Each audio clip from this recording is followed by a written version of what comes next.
Real estate practice tests. Question 1. Real estate is considered to be immobile and indestructible. Another physical characteristic of all real estate parcels is that they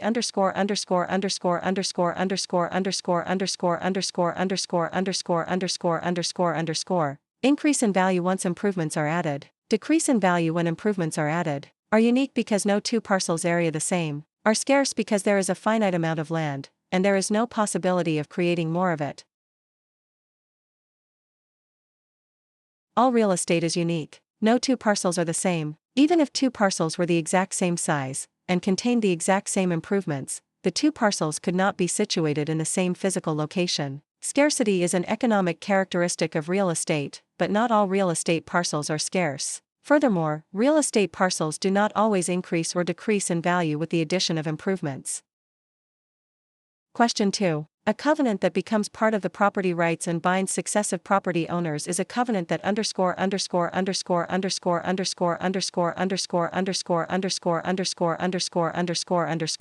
runs with the land, does not run with the land, is personal property, can never be changed. A covenant is a promise by the landowner to do or not do some action on the property or to the property. A covenant that runs with the land may also be called a covenant appurtenant, which means it imposes duties and restrictions upon the land regardless of the owner. Covenants that impose duties and restrictions upon a particular owner are called covenants in gross. Since covenants appurtenant affect title to real property, and are essentially binding promises that landowners make, they must be in writing to satisfy the statute of frauds. Also, because these covenants bind successive owners, the original parties to the agreement must have intended that successors be bound by the agreement. Question 3. When a property owner's fence rests on the land belonging to the adjacent property owner, the fence is runs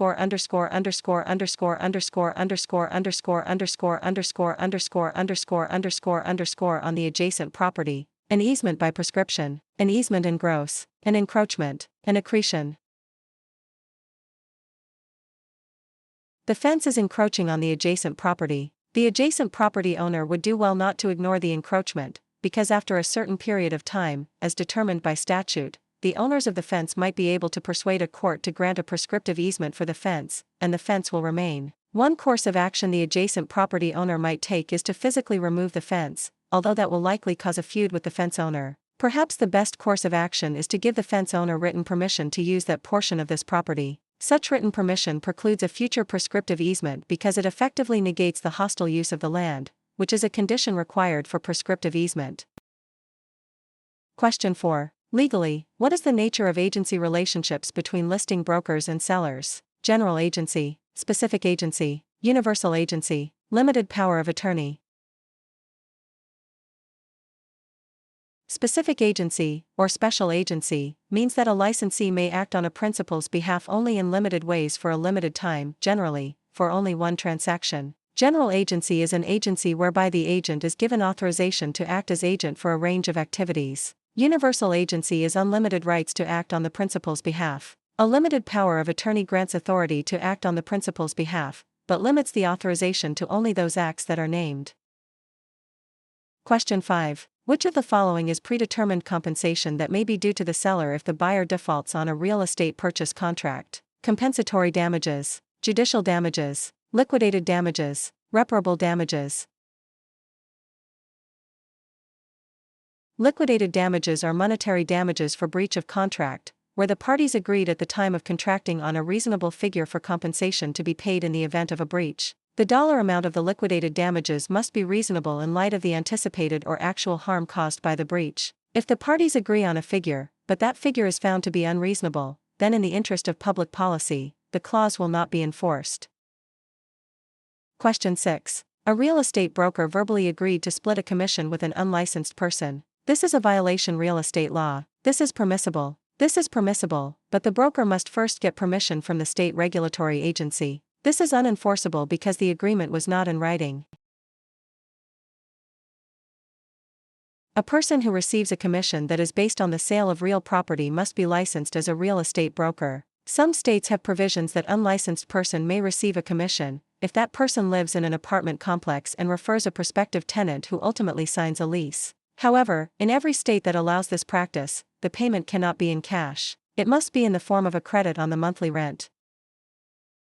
Question 7. The broker's duty to make sure all money matters associated with any transaction are carefully tracked is the broker's duty of disclosure, obedience, accounting, loyalty. A broker owes a duty to all buyers and sellers to carefully account for and monitor all of the funds, no matter the form of the funds, associated with any transaction. Misplacing earnest money checks, failure to promptly deposit trust funds checks, or failure to maintain proper accounting records are breaches of the duty of accounting. Furthermore, a broker has a continuing duty to advise the customer of foreseeable expenditures associated with the transaction. Question 8. A contract performed fully as stipulated in the contract document is an executory contract, an executed contract, an abrogated contract, a subrogated contract. A contract is only fully executed, carried out, when all of the terms of the contract have been completed. Up until that point, the contract is considered executory, which means that both parties are bound to the agreement, and the terms are being carried out. Note, there are actually two definitions of the word executed as it relates to contracts. The words executed contract can also refer to a contract that has been signed by all parties. Question 9. A water company's right to run a water line through private property would most likely be riparian rights, correlative rights, an easement in gross, a dominant tenement. Easements in gross are the common method of granting use rights to utility companies when it is necessary for water lines or electrical lines to be located on land that does not belong to the utility company. Although property owner's ownership of the land designated as a gross easement remains intact, the owner's use rights within the boundaries of the easement are encumbered by the existence of the water lines. Question 10. An ALTA policy of title insurance protects the buyer, seller, lender, borrower. The ALTA policy protects lenders. It expands the standard policy to include rights of parties in possession, unrecorded liens, easements, claims that a correct survey or inspection would show, mining claims, and water rights.